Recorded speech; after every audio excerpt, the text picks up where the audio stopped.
नमस्कार, माझं नाव मीनाक्षी महादेव पाखरे. मी गेले बरीच वर्षे सामाजिक कार्य करत आहे.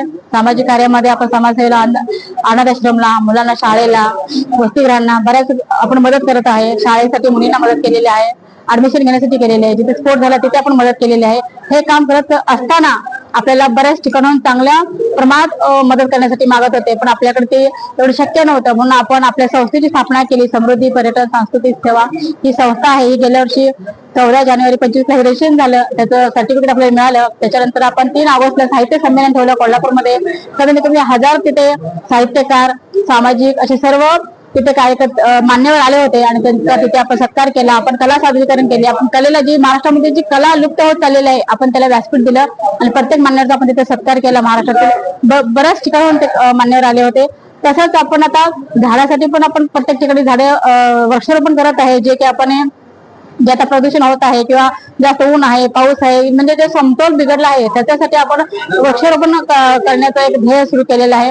आणि त्याचप्रमाणे आपण 15 जूनला आपण कवटेमंकाळ येथे SM हायस्कूलला एक 500 झाडे देण्याचं आपण तिथं एक निवेदन दिलं आहे आणि त्या सरांनी आपल्याला आपलं निवेदन स्वीकारलं आहे आणि आपण 15 जूनला ते झाडं तिकडे देत आहोत.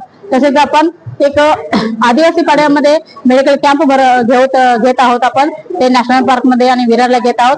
ब्लड डोनेशन आपण करत आहोत. हे येणाऱ्या काळामध्ये आपले कामं आहेत. आणि आज आपण 19 एप्रिल अक्षय तृतीयेच्या निमित्त आपण समृद्धी पर्यटनच्या तर्फे आपण अवॉर्ड फंक्शन आणि कला सादरीकरण आणि साहित्य तसा हा कार्यक्रम खूप असा छान प्रोग्राम ठेवला होता. ह्या कार्यक्रमाला पूर्ण महाराष्ट्रातून बरेच साहित्यकार, कलाकार, प्रत्येक क्षेत्रामध्ये काम करणारे असतील, डॉक्टर असतील, वकील असतील, प्रोफेसर असतील, प्रत्येक छोट्यापासून मोठ्यापर्यंत प्रत्येक जण इथे आज हजर होता आणि खूप छान हा कार्यक्रम सादर झाला. त्याच्यामध्ये आपण त्यांना ट्रॉफी आणि सर्टिफिकेट देऊन त्यांचा ज्या कार्य आहे त्यांचा सत्कार केला आणि त्यांच्या कार्याला आपण पुढे अजून काम चांगलं करण्यासाठी आपण त्यांना मोटिवेशन दिलेलं आहे.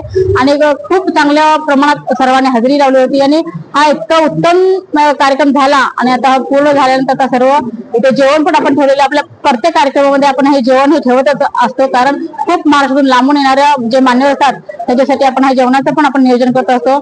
आणि हा इथे खूप चांगल्याचे कला सादरी झाल्या, महाराष्ट्र गरजा झाला, लावणी झाली, परत गणेश वंदना, असे जी आपली जी सांस्कृतिक जी कार्यक्रम आहेत, जी महाराष्ट्राची जी मांडली जाणारी लावणी आहे ती इथे सादरी झालेली आहे. एकापेक्षा एक असे दर्जाचे इथे कार्यक्रम झालेले आहेत आणि त्या सर्वांचाही खूप आपण आभार आहे की जे आपल्याला कला सादर केली आणि जे मान्यवर आले त्यांचे सर्वांचा आभार आहे.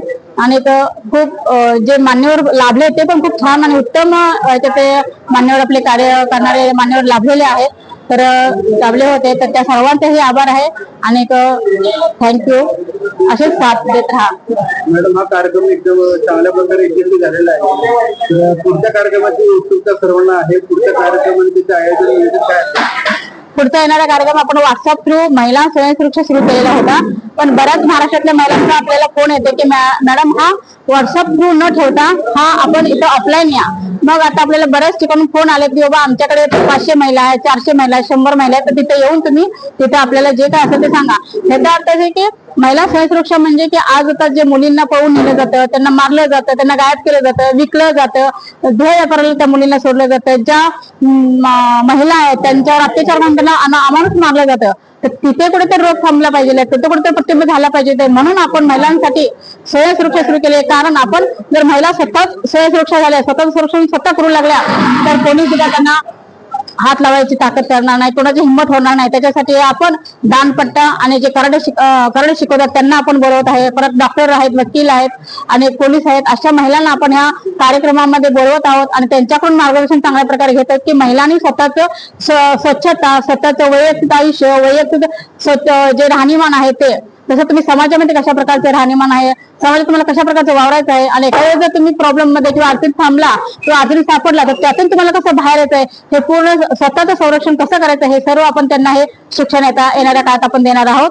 येणाऱ्या काळामध्ये आपण एक वसतिगृह सुरू करणार आहे, जे की खेडोपाडी खूप अशी गरीब मुलं आहेत, तर त्यांच्यासाठी लांबून येणाऱ्या मुलांसाठी आपण एक वसतिगृह सुरू करतो. आहोत आणि एक महिला सक्षमीकरणासाठी आपण महिलांसाठी एक महिला आश्रम सुरू करून त्यांना हाताला काम देण्याचा हा आपला चाललेला आहे. आपल्या पालघरमधून ज्या आदिवासी महिला त्यांचा आपल्याला वेळोवेळी हे मेसेज येतो की फोन येतो की मॅडम आम्हाला काहीतरी हाताला काम द्या. तर आम्ही असं योजना मी सुचवलं आहे की बाबा आपण की ऑनलाईन चपाती भाजीचं काम करण्यासाठी आणि आपण येणाऱ्या काळामध्ये म्हणजे पुढच्याच महिन्यामध्ये आपण तिकडे जाऊन ती एक सभा घेऊन आपण हे सर्व जे ऑनलाईन आहे ते कशा पद्धतीचे करता येईल त्याचं नियोजन आता सुरू आहे.